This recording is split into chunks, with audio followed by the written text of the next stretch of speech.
Okay, here's my part 2 video.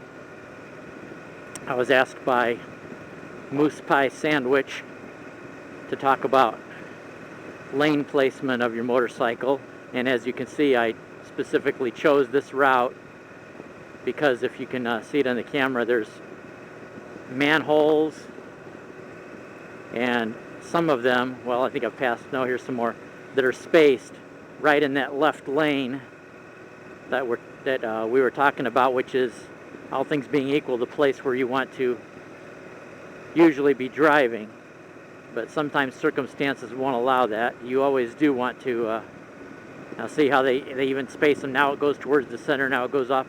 We actually called this in the Midwest, we have a name for it, maybe other people use the name too, but we used to call it manhole cover slalom, because you get into some of these streets in the urban areas and basically they either put them down about 2 inches or stick them up about 2 inches. So you don't want to hit them either way or it's going to do a number on your tire. But sometimes just because of that reason on particular highways, I just switch over and I do tend to stay more in the right half instead of the left half.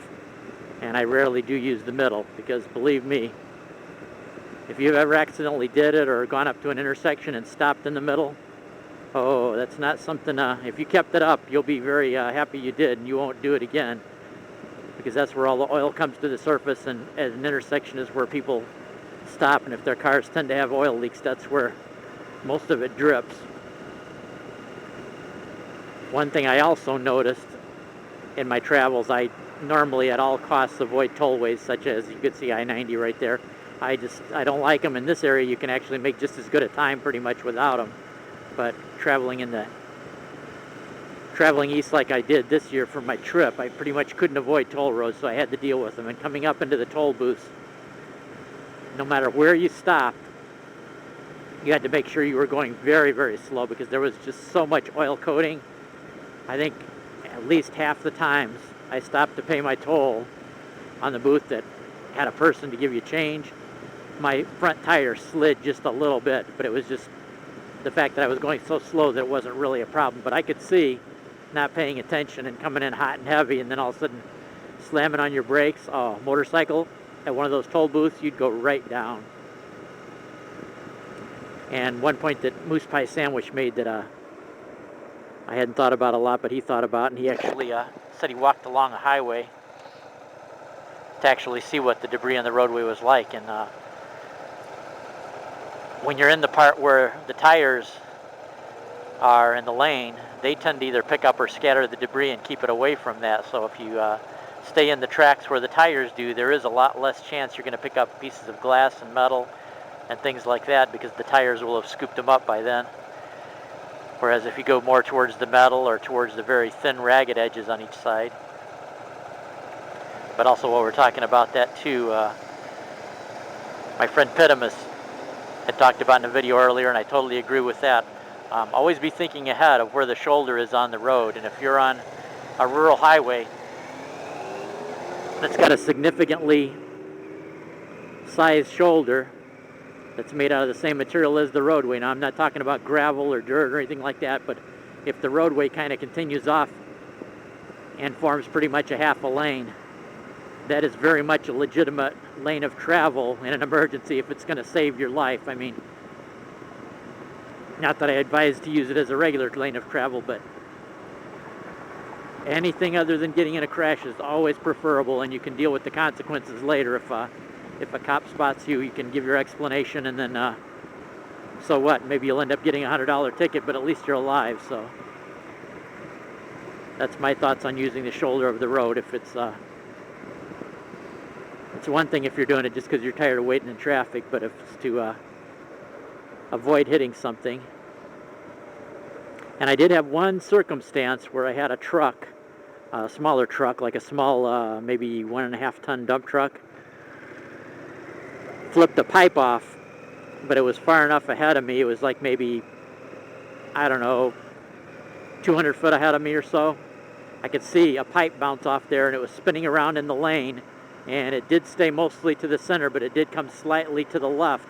So I got to the left as much as I could without endangering skidding the bike, and I just hit the very, very edge of the pipe and just spun it a little bit more. It looked to be like a 1-inch piece of pipe, maybe about 2.5 foot long, but it hit the roadway spinning, and I couldn't totally avoid it, but I was also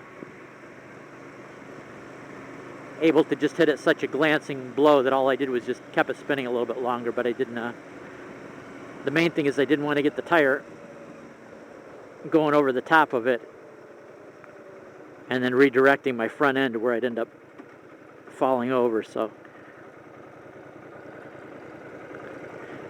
that was about the most exciting experience as far as maneuvering on the road when I was on my East Coast trip. But if anybody else has anything to add about lane usage under different circumstances, feel free to add it in the comments, or even preferably make a video.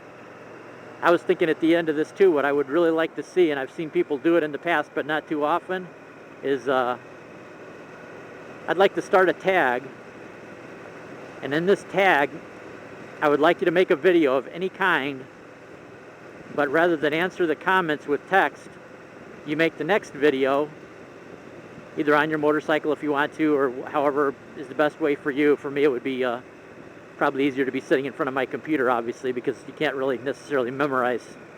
I can't memorize stuff that good, but I'm going to do it this video, and I'm going to tag people to do it too.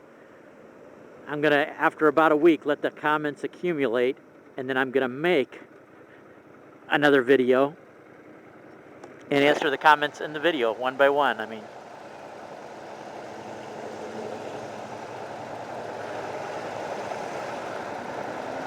so I'll do my best to do it that way, and I want to tag anybody else to see if they would like to do it. I think it's just kind of interesting for something different to do. So answer your comments in a video instead of with text.